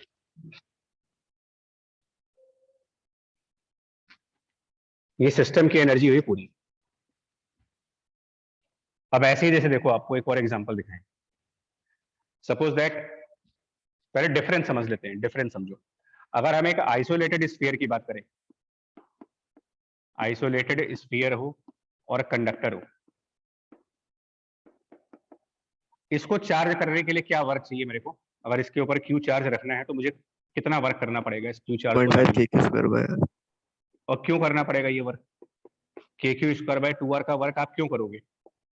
सर क्योंकि जो चार्ज हम लोग लाएंगे वो ये रिपेल करेगा, तो उसके अगेंस्ट बिल्कुल करना पड़ेगा। बिल्कुल। मान लीजिए 10 कूलम्ब चार्ज है, तो 10 कूलम्ब में से मान लो 6 कूलम्ब ला चुके, तो जो 6 कूलम्ब पहले आ चुका है वो बाकी के 4 कूलम्ब को रिपेल नहीं कर रहा होगा। Yes sir. Yes sir. तो फिर हमको लगातार मेहनत करनी पड़ेगी, क्योंकि 10 कूलम्ब एक बार में तो रख नहीं रहे हम। ऐसा भी नहीं कर रहे ना कि 10 कूलम्ब कहीं से उठाया और एक ही बार में स्फीयर के सरफेस पर रख दिया। नहीं हो रहा है ये चीज, 10 कूलम्ब धीमे धीमे हो रहा है। तो जो इस स्फीयर पे थोड़ा थोड़ा करके चार्ज आता जा रहा है, वो और आने वाले चार्जेस को रिपेल करता जा रहा है। तो उस रिपल्सन के अगेंस्ट हम लोग को मेहनत करनी पड़ रही है चार्ज डिपॉजिट करने में। ये तो हुआ आइसोलेटेड का। बट अगर यहीं पर कहा जाता है कि जो कंडक्टिंग स्फीयर है इस पर तो चार्ज है ही क्यू, कंडक्टिंग स्फीयर में लेट्स से कि क्यू चार्ज है और उसके सेंटर पर पहले से एक पॉइंट चार्ज भी है, एक पॉइंट चार्ज क्यू पहले से ही सेंटर पर है, और एक बार फिर से इसको थिन मानते हैं, थिन शेल मान लो आप इसको, और सेंटर पर क्यू चार्ज है। अब आप बताओ, तो sir self energy interaction energy दोनों लिखेंगे। नो एनर्जी विल बी, तो सबसे पहले सोचिए सबसे पहले कौन सा चार्ज आया होगा, दिमाग लगाइए। तो स्मॉल क्यू वाला। पॉइंट Small वाला q। और पॉइंट चार्ज तो एक ही बार में आता है, पॉइंट चार्ज टुकड़ों में नहीं आता। Yes sir. सबसे पहले ये पॉइंट चार्ज आया होगा, और जब सबसे पहले पॉइंट चार्ज आया होगा तो उस दुनिया में कोई था ही नहीं, 0 वर्क। तो इसको लाने में तो कोई काम नहीं किया आपने, ठीक है। अब ये आकर के सेंटर पे बैठ गया, अब आपने स्फीयर का चार्ज लाया, बट स्फीयर का चार्ज टुकड़ों में आएगा, डिस्ट्रीब्यूटेड चार्ज पार्ट्स में आते हैं। तो जब हम कैपिटल क्यू को स्फीयर के सरफेस पर ला रहे होंगे तो जो सेंटर वाला चार्ज है ये भी उसको रिपेल कर रहा होगा, और इसके लिए जो वर्क चाहिए आपको वो है प्री एग्जिस्टिंग चार्ज का पोटेंशियल। प्री एग्जिस्टिंग चार्ज का पोटेंशियल हो गया K Q upon R, potential by this pre existing charge multiplied by जो चार्ज आप ला रहे हो कैपिटल क्यू, प्लस एक और वर्क करना पड़ेगा आपको, के हाँ क्यू ये स्क्वायर क्यू अपॉन चार्ज जो 2 सरफेस पे लाओगे क्योंकि ये पार्ट्स में आ रहा है तो उसमें भी वर्क चाहिए, वो वर्क हम लोगों ने डेरिवेशन किया है के क्यू स्क्वायर बाय 2r करके। दिस इज टोटल एनर्जी, इसको सेल्फ एनर्जी बोल दो, कैपिटल क्यू मतलब ये कंडक्टर का सेल्फ एनर्जी है, और ये टर्म कहलाता है म्यूचुअल इंटरेक्शन एनर्जी। सेल्फ और म्यूचुअल दो चीजें, ये कुछ वैसा ही होता है जैसे इलेक्ट्रोमैग्नेटिक इंडक्शन में सेल्फ इंडक्टेंस और म्यूचुअल इंडक्टेंस नाम की चीजें हैं, कि एक कॉइल में जब करंट एस्टेब्लिश होती है तो वो खुद की करंट की ग्रोथ को अपोज करता है, कोई भी कॉइल अपनी ही करंट की ग्रोथ को अपोज करता है, इसको बोलते हैं सेल्फ इंडक्टेंस। और एक कॉइल होता है जो किसी दूसरे कॉइल के मैग्नेटिक फील्ड के चेंज को अपोज करता है, वो बोलते हो म्यूचुअल इंडक्टेंस। तो एक कंडक्टर खुद की चार्जिंग को अपोज कर रहा है, कंडक्टर है जो अपनी ही चार्जिंग को अपोज कर रहा है, उससे ये एनर्जी बन रही है सेल्फ एनर्जी। और एक क्या है, इस कंडक्टर की चार्जिंग को सेंटर वाला चार्ज अपोज कर रहा है, अपोज मतलब रिपल्सन की वजह से, तो उससे भी एनर्जी आ रही है, म्यूचुअल सेल्फ। समझ आई बात ये? Yes sir. Yes sir. Yes yes sir. Sir. जी ठीक। अब जरा बताओ फाइनल आंसर, जो एक क्वेश्चन पूछेंगे अगर आप कर पाओगे तो इसका मतलब ये मान लिया जाए कि एनर्जी कैलकुलेशन आपको आ गया है, क्योंकि एनर्जी कैलकुलेशन सही होगा तो अभी इसके ऊपर के बेस कंजर्वेशन ऑफ एनर्जी वाले न्यूमेरिकल्स हो पाएंगे, क्योंकि कंजर्वेशन ऑफ एनर्जी में तो हमको खाली एनर्जी को 2 बार कैलकुलेट करना है, एक बार इनिशियल एक बार फाइनल। जरा ये हमें बताएं कितना आंसर आएगा। 2 मेटेलिक शेल्स हैं और सेंटर पर पॉइंट चार्ज भी है, point charge q at the center, this shell has a charge of q1 and the outer shell has a charge of q2, और ये सब नेग्लिजिबल थिकनेस वाले A एंड B। बता पाएंगे what is the total energy for the system? Center पर point charge और बाकी 2 conducting shells, पतले पतले कंडक्टिंग शेल्स, 0 थिकनेस वाले। एक एक करके सोचिए, सबसे अंदर से स्टार्ट करो। सबसे पहले ये चार्ज आया, सबसे पहले सेंटर वाला पॉइंट चार्ज आया, लेकिन जब कितना वर्क किया होगा उसको लाने में? 0। 0, क्योंकि जब सेंटर वाला पॉइंट चार्ज आया था तो उस समय कोई था ही नहीं वहां पर।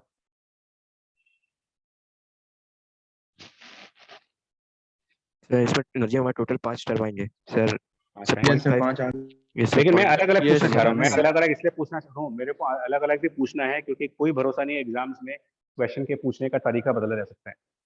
मान लो यही पूछा होता क्वेश्चन में कि how much work is required to bring this small Q at the center point, हम बोलेंगे कोई वर्क नहीं चाहिए, 0।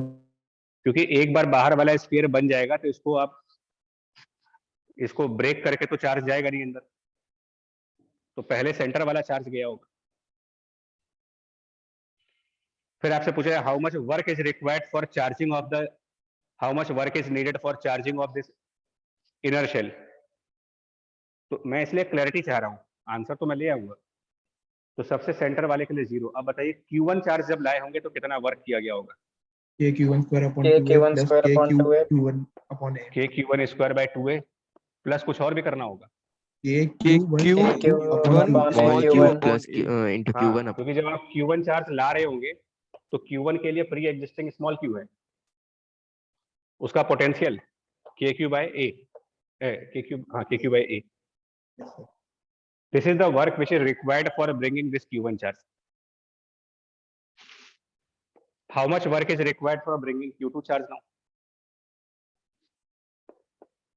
K Q2 square by 2b plus जब Q2 आ रहा है, small q upon b जब Q2 ला रहे हैं तो उसके प्री एग्जिस्टिंग चार्ज कौन से हैं? Q2 के प्री एग्जिस्टिंग चार्जेस Q1 और Q small q Q1 और small स्मॉल q q और ये Q1, तो ये दोनों प्री एग्जिस्टिंग सेंटर पे मान सकते हैं, प्रॉपर्टी ऑफ स्फीयर।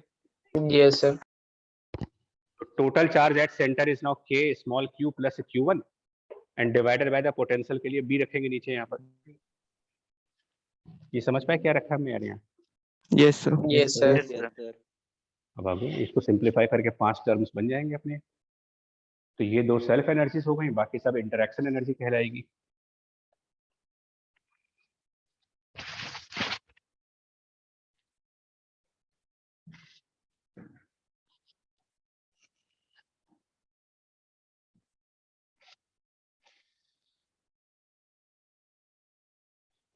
ठीक है, yes sir yes sir ठीक है, yes चलिए। अच्छा ये बताइए, अगर थिकनेस होती तो क्या फर्क पड़ जाता? मान लो हम बार बार लगातार क्वेश्चंस में कह रहे हैं कि थिकनेस नहीं है, थिकनेस नहीं है, अगर होता भी तो क्या हो जाता? एग्जाम्पल, पहले तो आप मुझे ये बताओ, एक आइसोलेटेड थिक मेटेलिक शेल हो, आइसोलेटेड है, लेकिन आइसोलेटेड का मतलब कोई और चार्ज नहीं है, अकेला वही है, अकेला चार्ज है वो, लेकिन मोटा है वो, मतलब इस तरीके का मेटल है। अब बताइए, इसकी अंदर वाली रेडियस A, बाहर वाली रेडियस B, और इसको हमने चार्ज प्रोवाइड कर दिया है कैपिटल Q का। क्या एनर्जी बोले इसकी? आइसोलेटेड है, अगल बगल कोई चार्ज नहीं है, अंदर भी कोई चार्ज नहीं है, इकलौता पूरी दुनिया में अकेला यही मेटल है। कहाँ जाएगा ये चार्ज?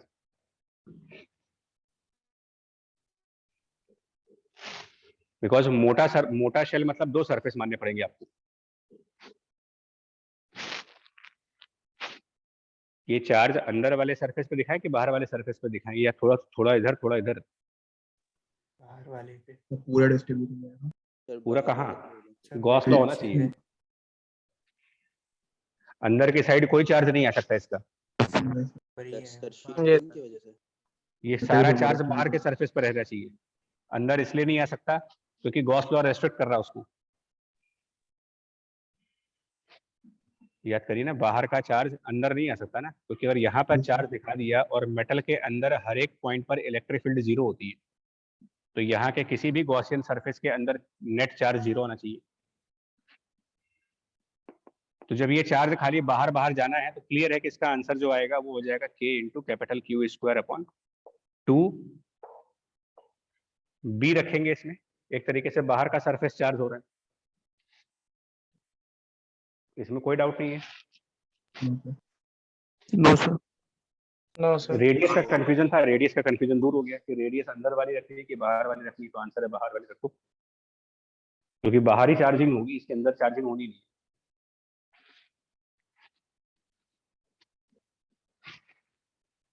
अब अगर यही चीज ऐसी होती, आइसोलेटेड ना होता, ये थिक मेटेलिक शेल तो है बट नॉन आइसोलेटेड कंडीशन में, लाइक इस तरीके का हो जाता। This is metal of inner radius A, outer radius B, and there is a charge Q at the center point. Plus Q charge is at center, and जो metallic shell है उसको जो चार्ज दे रहे हैं हम लोग, वो सपोज कैपिटल Q चार्ज दे रहे हैं, मेटेलिक शेल को कैपिटल Q चार्ज देना है मुझे, और सेंटर पर ऑलरेडी एक चार्ज रखा हुआ है। अब इस सिस्टम की एनर्जी क्या आएगी? एनर्जी ऑफ अगर सिस्टम। वहाँ पे प्लस Q है तो वहाँ ए वाले साइड में माइनस Q आ जाएगा, तो चलिए, वैसे बी और वाले पे डिस्ट्रीब्यूट हो जाएगा। चार्जेस इंडक्शन होंगे चार्ज दिखा देते हैं। प्लस क्यू की वजह से अंदर के सरफेस पर minus Q outer charge, surface पे प्लस स्मॉल क्यू आएगा। बाहर के सरफेस पर। Q plus Q। ठीक है, इतना ये तो हो गया डिस्ट्रीब्यूशन ऑफ चार्ज हो गया। ये एनर्जी के लिए क्या करें? तो स्मॉल Q लाने के लिए हम लोग को कोई एनर्जी नहीं लगेगी। चलिए स्टार्ट करते हैं। सबसे अंदर वाले चार्ज से आप कह रहे हो ना कि हमने सबसे Yes, sir. पहले जब अंदर वाला चार्ज, जब सबसे पहले सेंटर पे चार्ज लाए होंगे तो कोई एनर्जी नहीं चाहिए। Yes sir. चलिए, इस माइनस क्यू को लाने में सर आया है तो प्लस क्यू है ना, तो इंटरैक्शन और उसकी सेल्फ लिख देते हैं। हाँ, यही तो इससे बता, क्या क्या लिख होगा? दें वैसे? क्या आंसर लिख दें? सर पहले वो उसका के क्यू अपॉन बी हो जाएगा स्मॉल वाले की वजह से, फिर उसमें कैपिटल क्यू मल्टीप्लाई कर देंगे, फिर 0.5 के क्यू स्क्वायर अपॉन आर उसका हो जाएगा। तो बड़े उसमें वाले आर का कौन सा रखे? सर वो मतलब के, कैपिटल सर ए रख।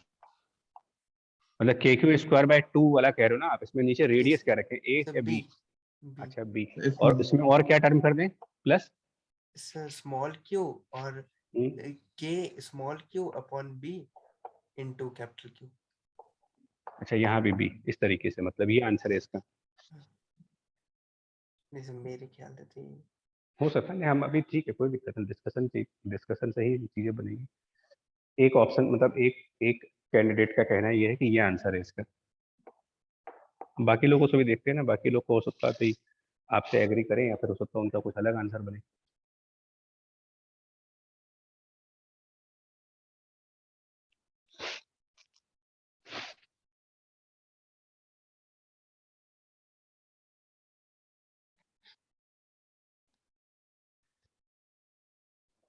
सर जो अंदर वाला सरफेस है उस पे नेगेटिव चार्ज है, तो सर अगर हम लोग उसके ऊपर सर पॉजिटिव चार्ज लाएंगे तो सर कोई वर्क ही नहीं करना पड़ेगा सर। तो वो तो अपने आप वर्क नहीं अट्रैक्ट करना होगा। पड़ेगा, इसका मतलब नेगेटिव में वर्क होगा। जो हमें वर्क नहीं करना तो वो चीज अपने आप हो जाएगी। तो सर जो सेकंड टर्म है वो सर नेगेटिव में आना चाहिए जो लिखा हुआ है। हाँ, यही तो मैं कह रहा हूँ, हो सकता है। देखिए, मतलब ये आंसर निकल रहे हैं अभी। आप कह रहे हो कि अच्छा सेकंड यहाँ पर माइनस का साइन कर दी, यस सर। बाकी चीजें सेम है, मतलब बाकी में कोई चेंज नहीं करना चाहते, बस खाली वो प्लस की जगह माइनस कर दे सेकंड टर्म में, तो आंसर सही हो जाएगा। Yes sir. ठीक, चलो एक ऑप्शन ये आ गया, एक ऑप्शन और तैयार हो गया। अभी एमसीक्यू बन जाएगा ये। 2 ऑप्शन हो गए, अभी और देख लेते हैं, शायद कुछ लोग और कुछ दिमाग लगा ले। इस सिस्टम की एनर्जी,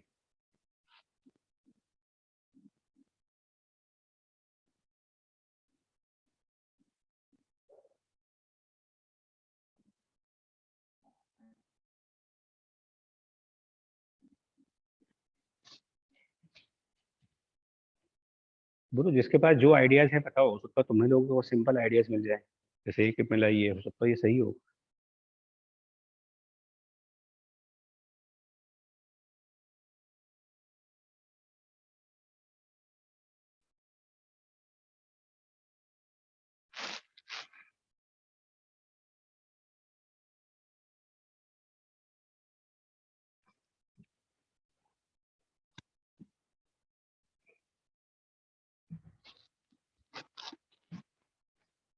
चल अच्छा, अगर वो बिल्कुल जो देसी मेथड है अपना, वो करें, बिल्कुल देसी मेथड की सबसे सेंटर वाले चार्ज को लाए तो कोई वर्क नहीं हुआ, तो सबसे सेंटर वाला चार्ज गया 0,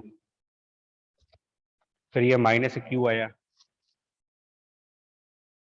अगर इस मेथड में जाते हैं तो पहले तो क्या सही है क्या गलत है ये देखना पड़ेगा आपको, क्या ये सही है कि नहीं सही है, तो मतलब कई सारी चीजें हैं। अब इसमें एक डाउट ये बन रहा है, उस हम डाउट आपके मन में या हो सकता है सबके मन में ये आ सकता है कि भाई क्या हम ये चार्ज अलग से ला रहे हैं और ये चार्ज अलग से ला रहे हैं, या फिर ये साइमल्टेनियसली आने वाले चार्जेस हैं दोनों? Yes sir. क्या केस है कि यस सर, पहले वही क्यू बात। आएगा? हम यही तो मन में चल रहा होगा, और क्या चलेगा? Yes sir. Doubt yes sir. यही आता है मन में कि यार ये अलग अलग तो चार्ज हो नहीं रहे, अंदर का चार्ज और बाहर का चार्ज एक साथ अपीयर आ रहा है। खैर, तो इस तरीके की उलझने जो आ रही ना, अब इसके लिए एक तरीका है, डाउट्स ये सब आ रहे हैं, अभी इन आंसर्स को वेरीफाई कर रहे हैं। इसके लिए अब एक काम करते हैं, जब इस टाइप की प्रॉब्लम्स आने लगती है हमारे पास में, ऐसी कोई सिचुएशंस जब बनने लगे, कर तो इसको भी पोटेंशियल से सकते, बट उसके लिए पहले बिल्कुल क्लियर कंसेप्ट पे चलो। तो अब हम क्या करने जा रहे हैं इस टाइप की सिचुएशंस के लिए, जहां पर थोड़ी कंफ्यूजन टाइप की केस आ रहा हो। Now calculation of energy by field method, calculation of energy by the field method. एक बार पहले इसको कंफर्म करते हैं, फिर देखते हैं आगे क्या बनेगा आंसर मेरा। ये क्या चीज है, इसमें इलेक्ट्रिक फील्ड एनर्जी डेंसिटी से सोचेंगे। देखते हैं ना, एक बार समझते हैं, समझ लो, क्योंकि देखो मेरे को बताने में कोई दिक्कत नहीं, मैं तो बता दूंगा। हम ये चाह रहे हैं कि एक बार अपने आप इतना क्लियर हो जाओ कंसेप्ट्स को लेकर के कि खुद से दोबारा कंफ्यूजन ना आए इस टॉपिक में कोई, समझे। हमें हम लोग तो डायरेक्ट भी बोल सकते हैं कि ऐसे कर लेना, बट फिर वही है कि आपके मन में 50 चीजें चलती रहेंगी कि यार ये ऐसे क्यों नहीं हुआ, वैसे क्यों नहीं हुआ। देखो एक एग्जांपल दे रहे हैं आपको। एग्जांपल ये है कि हमारे पास दो पैरेलल सरफेसेस है,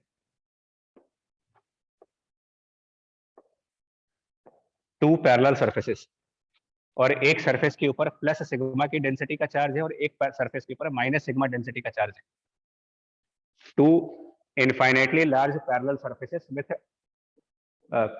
same charge density and opposite signs की कैपेसिटर हुआ बेसिकली ये, यस सर। और डी डिस्टेंस है इनके बीच में, और एरिया ए मान लेते हैं इनका। तो अभी हमारे पास कितना इलेक्ट्रिक फील्ड होगा यहाँ पर, अगर हमें इलेक्ट्रिक फील्ड कैलकुलेट करने को दिया जाए कि इन दो पैरेलल सरफेसेस की वजह से लेफ्ट साइड, इनको हम अलग अलग नाम दे देते हैं, suppose this is the region 1, ये हमारा एक सेकंड रीजन हो गया कोई, और थर्ड वाला हो गया। कितना कितना इलेक्ट्रिक फील्ड इस स्पेस में होगा, कितना इलेक्ट्रिक फील्ड यहाँ होगा, कितना इलेक्ट्रिक फील्ड यहाँ होगा, अगर हम डिफरेंट डिफरेंट रीजन्स में इलेक्ट्रिक फील्ड कैलकुलेट करना चाहें तो सबसे बड़ी बात तो ये होती है कि जो इनफाइनाइट सरफेसेस हैं वो डिस्टेंस के इंडिपेंडेंट इलेक्ट्रिक फील्ड प्रोड्यूस करते हैं। तो इलेक्ट्रिक फील्ड बाय, याद करें अगर आप लार्ज सरफेसेस की बात करते हो तो आंसर है सिग्मा बाय 2 एप्सिलॉन। डिस्टेंस से कोई मतलब नहीं है इसमें। सर रीजन 2 में होगी Q अपॉन A एप्सिलॉन हाँ। नॉट होगी, और 1 और 3 में आइडियल कैपेसिटर है तो 0 होगी इलेक्ट्रिक फील्ड। जीरो हो जाएगी।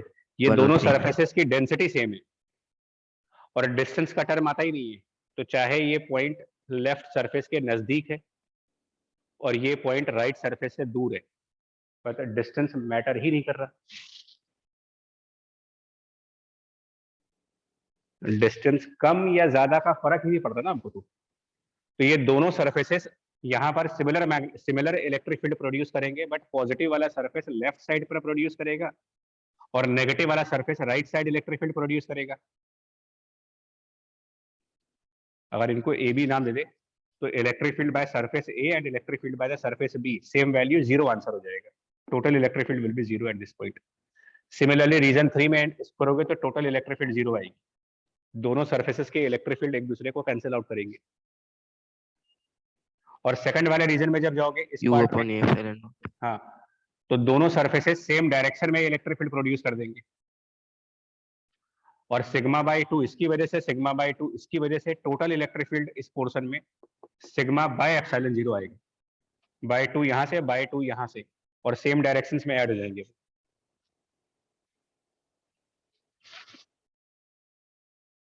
तो इधर कोई इलेक्ट्रिक फील्ड नहीं है, इधर इलेक्ट्रिक फील्ड है। अब पूछा ये जाए, अगर इसमें ये पूछा जाए कि जो लेफ्ट वाली सरफेस है वो राइट वाले सरफेस के ऊपर कितना फोर्स एक्सर्ट कर रही होगी, लेफ्ट सरफेस और राइट सरफेस, क्योंकि ये अपोजिटली चार्ज है, तो इनमें अट्रैक्शन भी होगा। इधर से कुछ फोर्स आएगी, इधर से भी कुछ फोर्स आएगी, ये दोनों एक दूसरे को अट्रैक्ट करेंगे, और फोर्स ऑफ अट्रैक्शन निकालना होगा इनके बीच। तो कूलम्ब्स लॉ सिग्मा लगाएंगे, स्क्वायर कूलम्ब्स लॉ नहीं लगाएंगे, कूलम्ब्स लॉ पॉइंट चार्जेस के लिए। 2 एप्सिलॉन नॉट। और हाँ, वैसे भी फोर्स चार्ज की वजह से नहीं लगता, फोर्स इलेक्ट्रिक फील्ड की वजह से लगता है। तो force on B will be charge on B and electric field by some other, क्योंकि चार्ज अपने ऊपर फोर्स नहीं लगाएगा, किसी और का इलेक्ट्रिक फील्ड उसके ऊपर फोर्स लगाएगा, और ये होगा सिग्मा इंटू एरिया। मैग्नीट्यूड की बात कर रहे हैं, only magnitude portion. Charge on B will be density into इसका एरिया, और electric field by other surface वो सिग्मा अपॉन 2 रखोगे। नोटिस करिए, ये sigma by epsilon not complete electric field है, बट इस कंप्लीट इलेक्ट्रिक फील्ड में इसका भी कंट्रीब्यूशन है और इसका भी कंट्रीब्यूशन है। बट जब हम इसके ऊपर फोर्स कैलकुलेशन देख रहे होंगे तो फोर्स कैलकुलेशन में ये खुद की इलेक्ट्रिक फील्ड का कंट्रीब्यूशन नहीं देगा। फोर्स कैलकुलेशन खाली एक सरफेस के इलेक्ट्रिक फील्ड से होगा।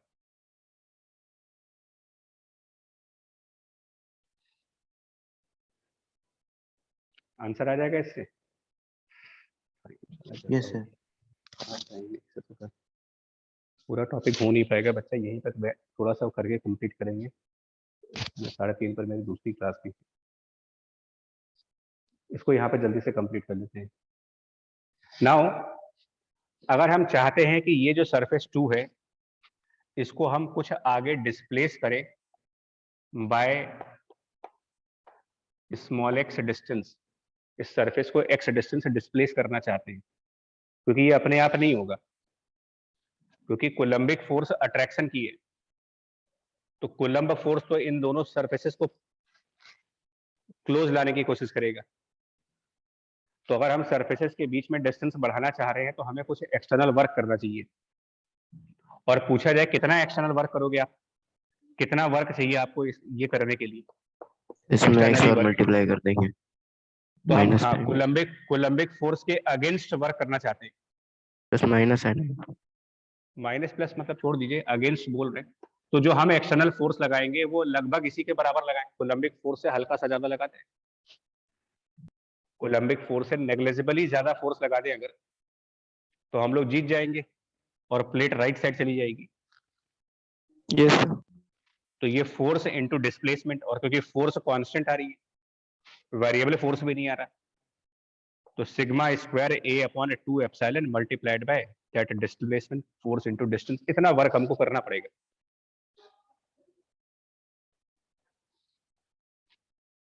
और होगा क्या कि जब हम उस राइट वाले सरफेस को x distance right side shift कर देंगे, राइट वाली सरफेस जब एक्स डिस्टेंस राइट साइड चली जाएगी तो सेकंड वाला रीजन बड़ा नहीं हो जाएगा, ये वाला Yes, स्पेस sir. बड़ा हो गया, यस सर। और जब ये surface x distance right side पहुंच गई, ऐसे कुछ हो गई, तो ये जो एक्स्ट्रा स्पेस था आपका, यहाँ पे इलेक्ट्रिक फील्ड आएगी। एक्स्ट्रा स्पेस कितने वॉल्यूम का, एक्स्ट्रा स्पेस जो क्रिएट हुआ उसका वॉल्यूम AX। अब तो इस वॉल्यूम में भी तो इलेक्ट्रिक फील्ड आएगी, yes sir. Yes sir. Yes sir. और कितनी इलेक्ट्रिक फील्ड आएगी यहाँ पर इस एक्स्ट्रा वॉल्यूम में? आप कौन सी इलेक्ट्रिक फील्ड आएगी? क्योंकि ये जो एक्स्ट्रा सिग्मा वॉल्यूम है अपॉन ई सिग्मा अपॉन एप्सिलॉन। ये वाली, क्योंकि ये extra space between the two plates हो जाएगा। अभी ये स्पेस प्लेट्स के बाहर का था, जब ये प्लेट राइट साइड चली गई तो ये एक्स्ट्रा स्पेस दोनों पैरेलल प्लेट्स के बीच का पार्ट हो गया, और वहां पर ये इलेक्ट्रिक फील्ड डेवलप हो जाएगी। पहले इस एक्स्ट्रा स्पेस में कोई इलेक्ट्रिक फील्ड नहीं थी, अब उस एक्स्ट्रा स्पेस में ये वाली इलेक्ट्रिक फील्ड डेवलप होगी। तो आप ये कह सकते हो कि this is the work external to develop electric field of sigma upon epsilon not in space of A into X. मतलब ax स्पेस में इलेक्ट्रिक फील्ड को डेवलप करने के लिए हमको इतनी वर्क करनी पड़ी।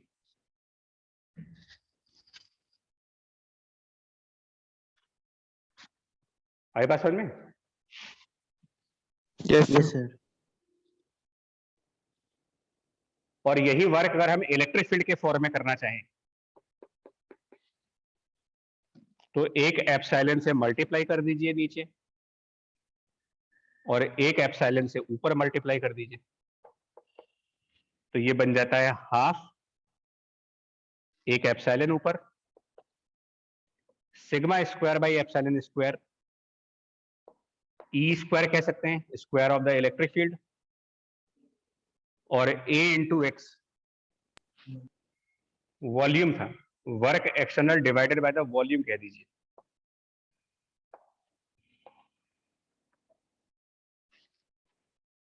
यानी कि फिजिकली इसका क्या मतलब हो रहा है, अगर किसी स्पेस में इलेक्ट्रिक फील्ड नहीं थी और हम लोग उस स्पेस में इलेक्ट्रिक फील्ड प्रोड्यूस करवाना चाहते हैं,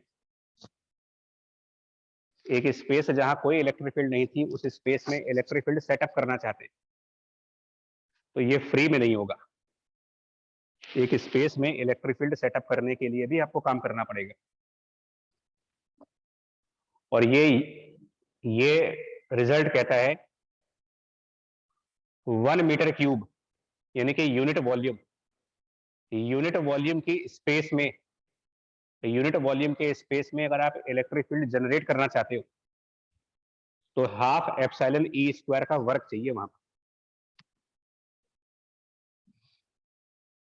इसी को एनर्जी डेंसिटी का भी नाम दिया गया है। फॉर्मूले से कहीं ज्यादा इंपॉर्टेंट है इसका सिग्निफिकेंस। इस फॉर्मूले की सिग्निफिकेंस समझनी पड़ती है कि इसका क्या मतलब है, ये क्यों बताया जा रहा है हम लोग को। ये फॉर्मूला ये कहना चाह रहा है कि अगर आप कहीं पर capital E electric field produce करना चाह रहे हैं, अगर किसी स्पेस में इलेक्ट्रिक फील्ड प्रोड्यूस करनी है, तो उसके लिए मेहनत चाहिए, वर्क चाहिए, और यूनिट वॉल्यूम के अंदर ई इलेक्ट्रिक फील्ड प्रोड्यूस करने के लिए इतना वर्क चाहिए।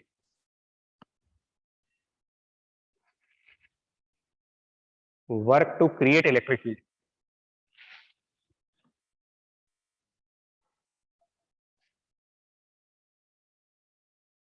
आया समझ में आया sir? Yes sir. Yes sir. तो आप यहीं तक रखो यार, क्योंकि टाइम कंस्ट्रेंट है, 3:30 पर हमारी दूसरी क्लास लगी हुई है, इसको अब कंटिन्यू करेंगे, अब अगली ही क्लास में हो पाएगा ये इसके थ्रू। आज वाला क्वेश्चन भी पेंडिंग रह गया, वो थिक वाला, उसको भी करेंगे इसी से। चलो, thank you. Thank you thank sir. You sir. Thank you, sir. Thank you बच्चों, थैंक यू।